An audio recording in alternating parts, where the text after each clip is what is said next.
Հենց նոր վերադարձանք ասիական համեմունքների պարտեզից եւ ասեմ, որ բավականին շատ տպավորված ենք։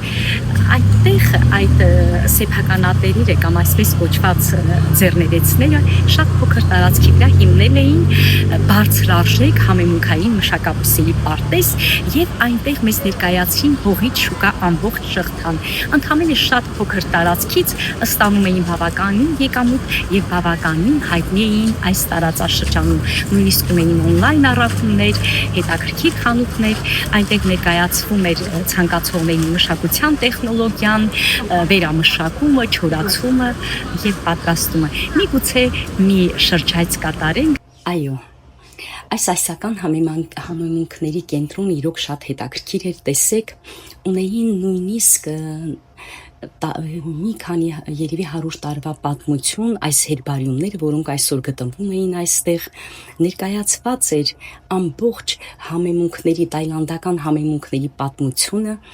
եւ այսօր շատ հետաքրքիր վայր էր թե այցելությունների, թե ուսուցանվողների, քանի որ այդտեղ հաճախակի դասընթացներ էին անցկացնում եւ թե ագրո եւ գյուղական տուրիզմով զբաղվողների համար անչափ հետաքրքիր էր եւ նաեւ ներկայացվում էր որ բարձրարժեք համեմունքային բույսերը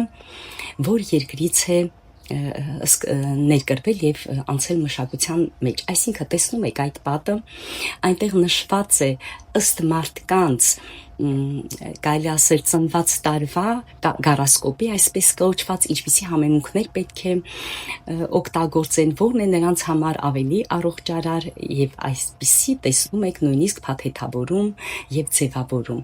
Տեսեք, այստեղ ներկայացվում էր նաեւ որ համեմունքները ժամանակին որքան կարեւոր են եղել եւ նույնիսկ ոսկու հավասար են եղել, այսինքն այն օգտագործել են տարբեր մշակույթների մեջ։ Այս նկարում կոնկրետ ներկայացվում է բարձրարժեք համեմունքների պատմությունը։ Առաջին տեղում աշխարհում շաֆրանն է, որ գտնվում է եւ համարվում է ամենաթանկ համեմունքը։ Նրա 1 կիլոգրամը տատանվում է 1000-ից մինչև $3000 սահմաններում, կախված որակից, կախված նաեւ թե ինչ պայմաններում է աճեցվել, այսինքն դա եւս կապ ունի շաֆրանի առողջարար հատկությունների վրա, որպեսզի պատկերացնեք 1 շաֆրանի համար 200-ից մինչև 150,000-ից մինչև 200,000 ծաղկի առէջներ են պետք, այն մեջի առէջները։ Հաջորդ տեղում այստեղ տեսեք ներկայացնում է վանիլն է։ Վանիլը փաստորեն վանիլին կոչվածը շատ հետաքրքիր է եւ բույսը համարվում է լիաննա։ Երևի թե մինչև հիմա ոչ մեկը չգիտեիք, որ նա խոլորձի, օրխիդեայի տեսակներից որևէ մեկն է եւ բնական պայմաններում փոշոտվում է հատուկ մեղվի տեսակի օգնությամբ։ Պտուղները շատ երկար ֆերմենտացիա են անցնում ավելի քան 6 ամիս եւ այդ է պատճառը նաեւ որ նրա գինը բավականին թանկ արժե։ Մեր խանութներում վաճառվող վանիլները հիմնականում ունեն սինթետիկ նշանակություն։ Հաջորդը որ ներկայացնում էր դա քրքումն էր, տեսեք քրքումը, որը համարվում է 3-րդ տեղում։ Քրքումը կամ պատկանում է կոճապղպեղազգիների, իմբիրների ընտանիքին եւ հիմնականում օգտագործվում է նրա արմատը։ Կուրկումն ուժեղ հակաօքսիդանտ է, հակաբորբոքային հատկություն ունի եւ աճում է հիմնականում տրոպիկական կլիմա ունեցող տարածքներում։ Սև պղպեղի մասին նույնպես շատ կարևոր առասպելներ են պատմում կամ միգուցե իրականություն, որ նախկինում այն առևտրի համար է օգտագործվել, ինչպես ոսկին, օրինակ 400 գրամ սև պղպեղը փոխարինել են 1 ստրուկի հետ։ Պատկերացրեք ինչքան կարևոր է եւ նրանք համարել են սև ոսկի։ Նա նաեւ արևադարձային լիաննա է եւ այստեղ դուք կտեսնեք արդեն այգին են եկել եւ այգում արդեն հերթով բացատրում են այդ բույսերը։ Ուրեմն հաջորդը դա հիլն է կամ կարդամոնը, որը համարվում է համեմունքների թագուհին։ Ամենաթանկերից մեկը երևի թե շաֆրանից հետո, այսպես կարող ենք նաև ասել, եւ օգտագործում են սուրճի մեջ, թեյի մեջ, խմորեղենի եւ խոնավ մեր արևադարձին կլիմայի նախընտրում։ Եվ հաջորդը բոլորի սիրելի մեխակը, որը հիմնականում չբացված ծաղկաբողբոջներ են, ունեն շատ հետաքրքիր առողջարար հատկություններ եւ նրանք օգտագործում ենք թեյերի մեջ։ Տեսեք, հիբիսկուսն է այստեղ, հիբիսկուսի տարբեր տեսակներ, հետաքրքիր են նաեւ նրանց ծառերը, տեսեք, ունենք այստեղ հետաքրքիր ծառեր, որոնց արմատները տեսեք վերևից օդային արմատներ ունեն եւ երբ որ բնակլիմայական պայմանները ավելի սուղ են, ապա նրանք սկսում են ավելացնել իրենց օդային արմատների քանակը, որպեսզի դիմակայեն։ Շատ հետաքրքիր էր նաեւ այստեղ գտնվող տեսակները, օրինակ կա նաև այստեղ աշխարհում ամենաթունավոր բույսը,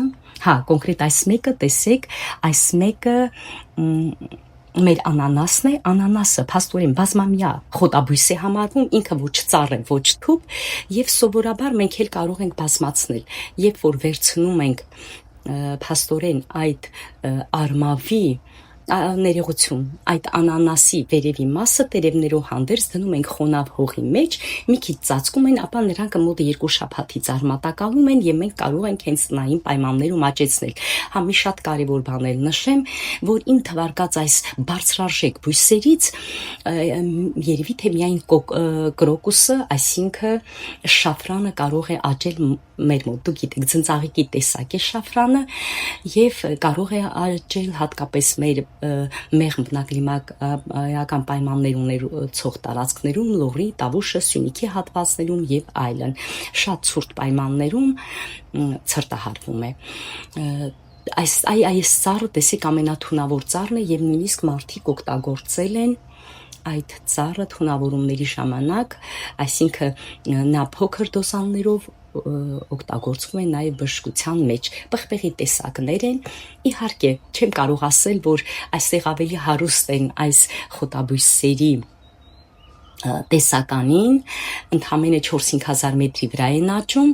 բայց նշեմ, որ շատ բարձրարժեքներն են իրենք ընտրել։ Ինչ եմ ցանկանում նշել, որ ցանկացած մարդ, բոլորդ կարող եք զբաղվել նման մշակաբույսերի արտադրությամբ, եթե դուք ապրում եք գյուղում, ապա ձեր շուրջը ստեղծեք մի կանաչ դրախտ եւ փորձեք այսպես ներկայացնել տուրիստներին, կազմակերպել փորձի փոխանակումներ, կազմակերպել ուսուցումներ, ինչպես միշտ մենք պատրաստ ենք աջակցել ինչով կարող են։ Ինչն է պատճառը, որ այս բույսերը այդքան թանկ են։ Ես նշեմ, որ ձեռքի աշխատանքը բավականին մեծ է։ Այստեղ այդ թունավոր ծառն եմ նկարում, ձեռքի աշխատանքը բավականին մեծ է, հետո սահմանափակ տարածք ունեն աճեցման, այսինքն արյալները աշխարհում այդքան մեծ չեն, ունեն մեծ մասը երկար հասունացման կամ ֆերմենտացման շրջան,